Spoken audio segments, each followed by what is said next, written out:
안녕하십니까. 2022년 9월 22일 새벽 모의 팩트 시작하겠습니다. 서울경찰청에서 이준석 전 국민의힘 대표에 대한 접대 의혹, 이 부분을 수사 중이죠. 그런데 며칠 전에 아마 보셨을 겁니다. 불송치 이렇게 이제 결론을 내렸다. 그리고 앞으로 무고나 이런 것들은 계속 수사한다. 근데 이제 제가 그 불송치 결정문을 제가 입수를 했습니다. 그래서 한번 소개를 해드릴 텐데, 제가 이거를 소개해드리는 이유는 그 불송치 결정문이 길게 나오는데 거기에 실제 2013년에 김성진 아이카이스트 대표가 주장해온 그 성접대 부분, 그 부분이 과연 어떤 식으로라도 표현이 돼 있을까? 사실 여부가. 그거를 이제 제가 찾아보려고 사실은 처음부터 끝까지 꼼꼼히 봤다 하는 점을 말씀을 드립니다. 그 결정일은 9월 20일로 되어 있습니다. 그리고 결정 종류는 불송치 이렇게 되어 있고, 괄호하고 공소권 없음, 혐의 없음 이렇게 되어 있고요.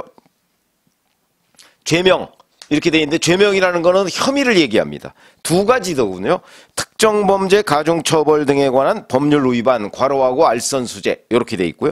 요거는 뭐냐면 김성진 아이카이스트 대표로부터 이준석 전 대표가 박근혜 대통령의 방문을 알선해달라 이러는 부탁을 받고 230만 원 상당의 술과 안주, 접대 여성을 제공받았고 그 이후 명절 선물을 수수했다. 요런 게 혐의입니다.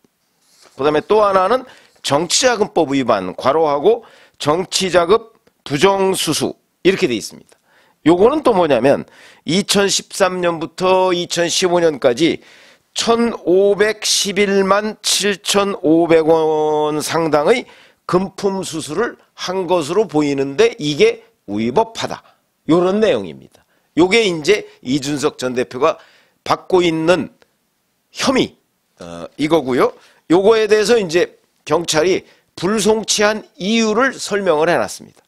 이유가 굉장히 법률적인 개념으로 막 돼 있는데 제가 아주 쉽게 설명을 드리겠습니다. 자, 알선수재 부분에 관해서 송치를 하지 않은 이유 이렇게 설명이 되어 있습니다. 2013년은 박근혜 전 대통령의 아이카이스트 방문, 2014년은 최태원 SK 회장에 대한 사면 청탁, 그리고 2015년부터는 명절 선물 제공, 이런 거는 다 이게 명절 선물 제공은 관계 유지 목적이라고 하는 것이 김성진 대표의 주장이다. 그렇기 때문에 이 접대를 한 거와 금품 제공 목적, 이게 일관돼야 된다. 그러니까 한 가지 목적을 가지고 접대도 하고 금품 제공도 했다라고 한다면 이게 포괄일죄, 포괄일죄를 주장했거든요. 김성진 대표의 변호사가. 그러면 포괄일죄가 될 텐데, 포괄일죄라는 거는 전부 합쳐서 하나의 죄를 구성한다. 쉽게 얘기하면 그런 뜻입니다. 그게 될 텐데, 지금 얘기한 박근혜 전 대통령 방문이나 사면 청탁이나 명절 선물 제공은 이게 하나의 목적이 아니고 목적이 그때그때 다르다. 이런 얘기입니다. 경찰의 설명이. 그렇기 때문에 포괄일죄가 안 된다. 이게 경찰의 설명이고요. 그러면서 이렇게 되어 있습니다. 위와 같은 사정을 종합하면 박근혜 전 대통령의 방문과 관련하여 이루어진 금품 및 이익 수수와 최태원 회장 사면 관련은 공소시효 7년이 완성됐다. 이렇게 표현이 됩니다. 이건 무슨 얘기냐면, 그러니까 박근혜 전 대통령 방문과 관련하여 이루어진 금품 및 이익 수수, 이 안에 성접대 부분이 포함되어 있습니다. 이게 이제 공소시효가 끝났다 이런 얘기인데, 7년이 끝났다는 얘기인데, 그러면 이루어진 금품 및 이익 수수 내의 그 성접대 부분에 관한 사실 여부가 표현이 안 돼 있습니다. 그냥 금품 및 이익 수수라고만 돼 있지 사실이다 아니다 그게 아니고, 김성진 대표가 이렇게 주장한 내용은 공소시효가 완성됐다, 괄호하고 7년 이렇게 돼 있습니다. 그렇게 돼 있고요. 그 다음에 이제 명절 선물과 관련한 금품 수수는 공소시효가 남았다고 할 여지가 있다. 그렇지만 이 부분은 공무원의 직무와 관련한 알선 청탁이나 대가 관계가 있다고 보기가 어렵다. 이렇게 판단을 했더군요. 그러면서 거기에다가 더군다나 고발인은 김성진 아이카이스트 대표죠. 고발인의 주장 외에 증거가 부족하다. 이래서 혐의 없음 처분을 한다. 요렇게 돼 있습니다. 요게 이제 알선수재 부분과 관련한 불송치 이유 설명이고요. 그 다음에 정치자금법 위반과 관련한 경찰의 불송치 이유 설명은 어떤 식으로 되어 있냐면, 자, 이준석 전 대표가 뭐 비대위원이나 뭐 이런 거를 했다. 그런데 범행 기간 중이라고 하는 거는 2013년 7월 11일부터 2014년 6월 요때까지 이준석 전 대표는 주로 본인이 운영하는 회사의 대표, 그 다음에 방송 활동에 전념했기 때문에 정치자금법 위반이 되려면 정치활동을 하는 사람이어야 하는데 이 시점은 정치활동을 하는 사람으로 보기 어렵다. 또 이렇게 돼 있습니다. 그러니까 정치자금, 뭐 돈을 받았다고 할지라도 정치자금법 위반이 되기는 어렵다. 이런 식의 표현이고요. 그러면서 또 하나 이런 게 있습니다. 만약에 정치활동을 하는 사람으로 본다고 해도 이준석 전 대표가 받은 거는 접대 비용으로 썼거나 아니면 알선의 대가이지 정치자금으로 제공했다 이렇게 보기가 어렵다. 그러니까 김성진이 접대 비용으로 쓰고 뭐 아니면 뭔가를 알선해 주는 목적 뭐 이런 걸 위해서 돈을 썼다. 이거는 인정이 되는데 그때 뭐 조금씩 주었다. 뭐 무슨 뭐 배움을 나누는 사람들 거기에 뭐 900 몇십만 원 뭐 화장품하고 뭐 이걸 제공했다. 뭐 이런 것들이 정치자금으로 제공했다고 보기는 어렵다. 요런 대목입니다. 그렇기 때문에 정치자금법 위반이 안 된다. 그리고 또 하나 있더군요. 설령 이게 정치자금이다. 맞다. 이렇게 얘기를 하더라도 공소시효가 끝났다. 이렇게 돼 있습니다.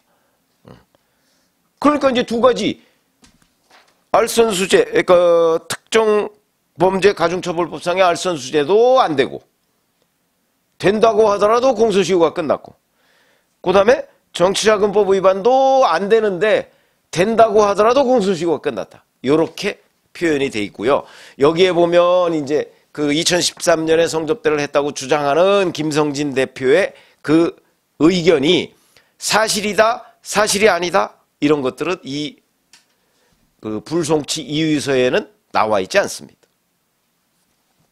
자, 그렇기 때문에 이제 피의 사실로만 그냥 표현이 돼 있다는 거죠. 그런데 제가 그래서 변호사들한테 한번 물어봤습니다. 이 불송치 이유라는 것이 정말 그 성접대가 있었다는 얘기냐 없었다는 얘기냐 그랬더니 그건 이렇게 얘기합니다. 어차피 수사기관은 구성 요건을 먼저 판단한다고 합니다. 그게 무슨 얘기냐? 이게 범죄 혐의가 있느냐 없느냐는 걸 먼저 판단하는 게 아니고 이게 수사를 해야 할 가치가 있느냐 없느냐는 걸 먼저 판단한다는 뜻이죠.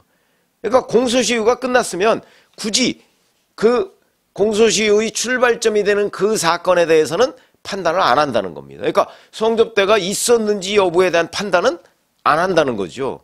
왜냐면 해봤자 소용없으니까. 처벌을 못 하는데. 이제 그런 얘기고요. 그러면 이제 이걸 불송치 해가면서 경찰이 설명한 부분이 있습니다. 그거는 바로 증거인멸 부분에 관한 수사와 무고 혐의에 대한 수사는 계속한다. 이렇게 돼 있거든요. 근데 이거는 공소장에는 전혀 안 나와 있습니다. 그러니까 공소장이 아니죠. 그 불송치 이유서에는 전혀 안 나와 있습니다. 제가 입수한 불송치 이유서에는. 다만 경찰이 설명한 부분에는 있죠. 증거인멸 부분. 증거인멸 교사죠. 이 부분. 그거는 이제 그 이준석 전 대표의 그 김철근 정무실장이 그 장의사라는 사람하고 얘기해가면서 뭐 성접대가 없었다고 하는 확인서를 받아오고 그 무슨 저 병원 의원에다가 7억 원의 그 투자 유치를 해주겠다 이 각서. 그걸 얘기하는 겁니다. 자, 그러면 이 부분은 처벌이 될 것인가 안 될 것인가? 제가 한 차례 말씀드린 적이 있는데 제가 법조인들한테 물어본 거는 이게 기소될 가능성은 반반이라고 합니다.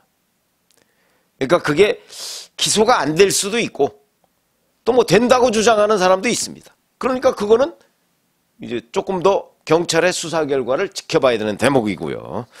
자, 또 하나 이제 무고 혐의가 있습니다. 무고 혐의는 본인한테 성접대를 했다고 주장하는 김성진 아이카이스트 대표의 주장이 거짓말이다 라고 이준석 전 대표가 김성진을 고소를 했는데 그게 실질로는 성접대가 있었다는 게 판명이 되면 무고다 이런 얘기입니다. 그럼 이거는 이제 성접대가 있었는지 없었는지를 경찰이 밝혀내야 되는 겁니다. 만약에 있었는지 없었는지 분명하지가 않다 그러면 무고죄 성립이 안 하죠. 그런데 있었다는 게 명확하면 무고죄가 성립되죠. 이런 겁니다. 그럼 이 가능성, 그 가능성은 경찰이 밝혀내야 되는 거죠. 그런데 경찰이 이 불송치한 이 결정문에는 그에 대한 우리가 이렇게 짐작을 할 수 있는 대목도 전혀 들어가 있지 않다. 그러면 이제 그거는 지금부터 자, 정말 있었느냐 없었느냐 이거는 아마 경찰이 이제 조사를 하게 될 거고요. 그런데 지금 현재까지 언론 보도를 보면 그 접대했다는 여성, 그 여성은 뚜렷하게 드러나지 않은 것으로 보입니다. 이게 이제 좀 애매한 부분이긴 합니다. 워낙 이런 부분이 은밀하게 이루어지는 것이라서 과연 이게 증거가 제대로 확보될 것인가 하는 부분은 우리가 물음표로 놔두고 그건 결국 서울경찰청이 조사를 어떻게 하느냐에 달려있다. 그래서 이 부분은 변호사들도 예측하기가 어렵죠. 그 조사를 어떻게 하느냐에 달려있으니까. 그래서 이 불송치 결정서에는 이 부분은 들어가 있지 않다 하는 말씀을 드리고요. 다만 이제 이런 건 있습니다. 28일 날 그 국민의힘 윤리위원회가 다시 열리죠. 거기서는 뭐 제명 처분이 될 것이다 이런 예측이 압도적으로 다수죠. 뭐 제가 보기에도 이 뭐 저 정치자금법 위반이나 아니면 특정 범죄 가중처벌법상의 알선수재 뭐 이런 것이 그 혐의 없음으로 불송치로 결정이 났다고 해서 윤리위원회가 뭐 무슨 법원은 아니지 않습니까?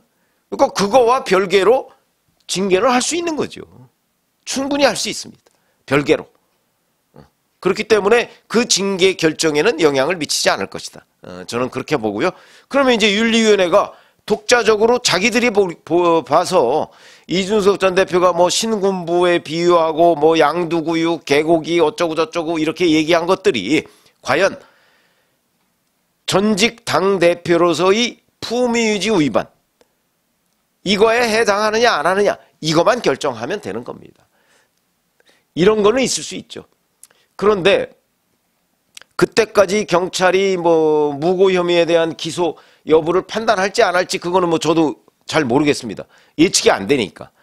근데 판단을 하든 안 하든 그런 것 가지고서 전직 대표를 제명 처분하는 거에 당위성 그거는 약간 좀 그 당위성에 대한 명분 이거는 좀 약하지 않을까 이런 우려들은 이제 여러 언론 매체들에서 나오고 있습니다.